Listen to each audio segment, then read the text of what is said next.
Hello, lovely listeners. Welcome back to the podcast.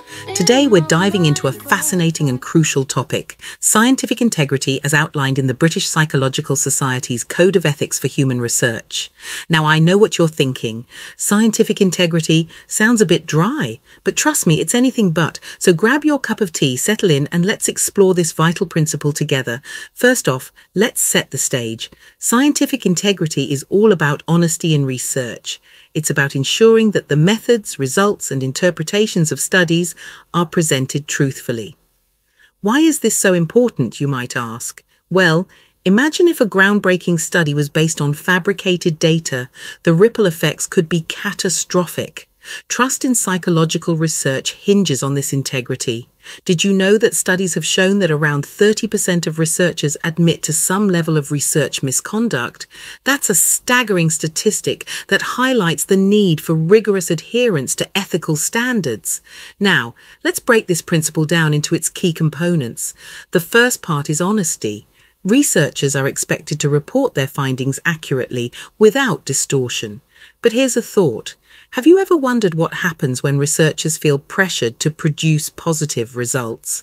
The phenomenon known as publication bias can skew the entire body of literature. It's crucial for researchers to share both positive and negative findings to provide a complete picture. After all, isn't the pursuit of knowledge about the truth? Not just what looks good on paper. Next up is transparency. This means being open about your methods and data. It's like inviting others into your research kitchen to see how the sausage is made. Why is this vital? Because transparency fosters trust and allows for replication. In fact, did you know that approximately 50% of psychological studies cannot be replicated? That's right. When researchers are transparent, they enable others to verify and build upon their work. Have you ever thought about how much richer our understanding of psychology would be if more studies were replicable? Now let's discuss accountability. Researchers must take responsibility for their work, including acknowledging errors and limitations. It's not uncommon for researchers to face backlash when they admit mistakes, but wouldn't it be refreshing if we embraced a culture of learning from our failures? After all, isn't it through our missteps that we often learn the most? Finally, we arrive at respect for participants. This aspect emphasizes the importance of treating research participants ethically and with dignity. Researchers must ensure informed consent and protect participants from harm.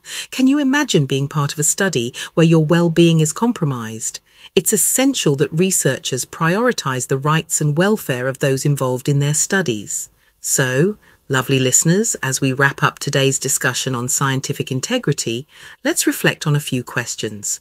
How can we as a community support researchers in maintaining these ethical standards? And how can we encourage a culture of openness and honesty in psychological research? Thank you so much for joining me today. Remember, scientific integrity isn't just a principle, it's the foundation upon which our understanding of human behavior is built. Until next time, stay curious and keep questioning.